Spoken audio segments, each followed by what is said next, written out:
श्रीराम समर्थ. कहाणी गणपतीची. ऐका परमेश्वरा गणेशा तुमची कहाणी. निर्मळ मळे, उदकाचे तळे, बेलाचा वृक्ष, सुवर्णाची कमळे, विनायकाची देवळे रावळे, मनाचा गणेश मनी वसावा. हा वसा कधी घ्यावा? श्रावण्या चौथी घ्यावा. माही चौथी पूर्ण करावा. संपूर्णाला काय करावं? पशा पायलीचं पीठ काढावं. 18 लाडू करावे. 6 देवाला द्यावे, 6 ब्राह्मणाला द्यावे. 6चं सहकुटुंबी भोजन करावं. अल्पदान महापुण्य. असा गणेशराज मनी ध्यायजे, पाविजे, चिंतिले, लाभिजे, मनकामना निर्विघ्न कार्यसिद्धी करिजे. ही 5 उत्तराची कहाणी. 5 उत्तरी सुफळ संपूर्ण. कहाणी शुक्रवारची जेवतीची. कहाणी शुक्रवारची जेवतीची. ऐका शुक्रवारा तुमची कहाणी. आटपाट नगर होतं. तिथं एक राजा होता. त्या राजाला मुलगा नव्हता. तेव्हा राणीनं काय केलं? एका सुईणीला बोलवून आणलं. अगं सुईणी, मला नाळवारी सुद्धा एक मुलगा गुपचूप आणून दे. मी तुला पुष्कळ द्रव्य देईन. सुईणीनं गोष्ट कबूल केली. ती त्या तपासावर राहिली. गावात एक गरीब ब्राह्मणाची बाई गर्भार राहिली. तेव्हा ती सुईण तिच्या घरी गेली आणि तिला सांगू लागली की बाई, तू गरीब आहेस. तुझं बाळणपणाचं पोट दुखू लागेल तेव्हा मला कळव. मी तुझं बाळणपण फुकट करीन. तिनं होय म्हणून सांगितलं. नंतर ती सुईण राणीकडे आली. बाईसाहेब, आपल्या नगरात अमुक एक गरीब ब्राह्मणाची बाई गरोदर आहे. तिला नुकताच 2रा महिना लागला आहे. लक्षणं सर्व मुलाचीच दिसत आहेत. तेव्हा आपल्या घरापासून तो तिथपर्यंत काही कळणार नाही असं एक गुप्त भुयार तयार करावं. आपल्याला काही दिवस गेल्याची अफवा उठवावी. मी तुम्हाला नाळवारीचा मुलगा आणून देईन. असं ऐकल्याबरोबर राणीला मोठा आनंद झाला. जसे जसे दिवस होत गेले त्याप्रमाणे डोहाळ्याचं दंभ केलं. पोट मोठं दिसण्याकरता त्याच्यावर लुगड्याच्या घड्या बांधल्या. भुयार तयार केलं. 9 मास भरताच बाळणपणाची तयारी केली. इकडे ब्राह्मणीन बाईचं पोट दुखू लागलं. सुईणीला बोलावं आलं.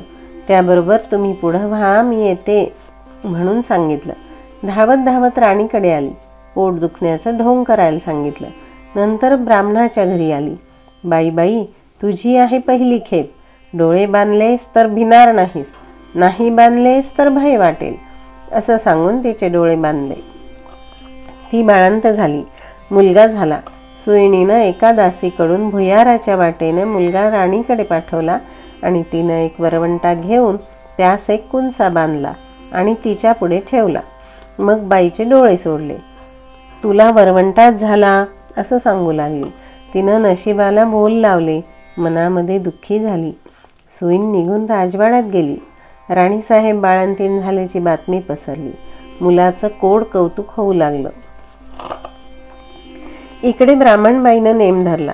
श्रावण मासी दर शुक्रवारी जेवतीची पूजा करावी आणि नमस्कार करून म्हणावं, जय जेवती आई माते, जिथं माझं बाळ असेल तिथं खुशाल असो असं म्हणून तिनं तांदूळ उडवावे. ते या मुलाच्या डोक्यावर पडावे. हिरवं लुगडं नेसणं, हिरव्या बांगड्या लेणं वर्ज्य.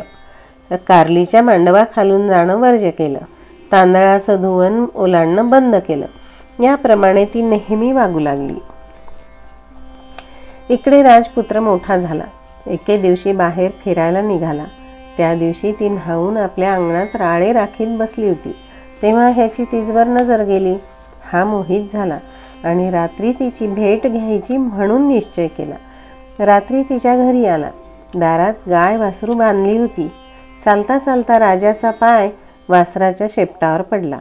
वासराला वाचा फुटली. ते आपल्या आईला म्हणालं, कोण्या पाप्यानं माझ्या शेपटावर पाय दिला?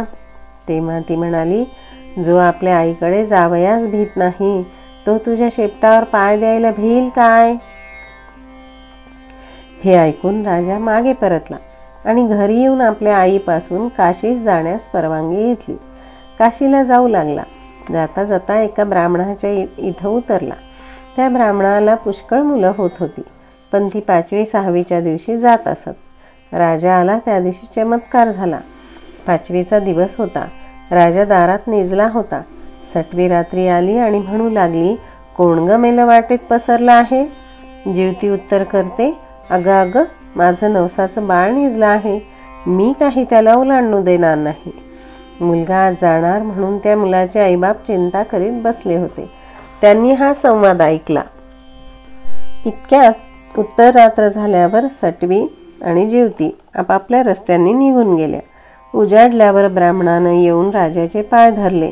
तुमच्यामुळं आमचा मुलगा जगला, आजच्या दिवस मुक्काम करा अशी विनंती केली. राजानं ती मान्य केली. त्याही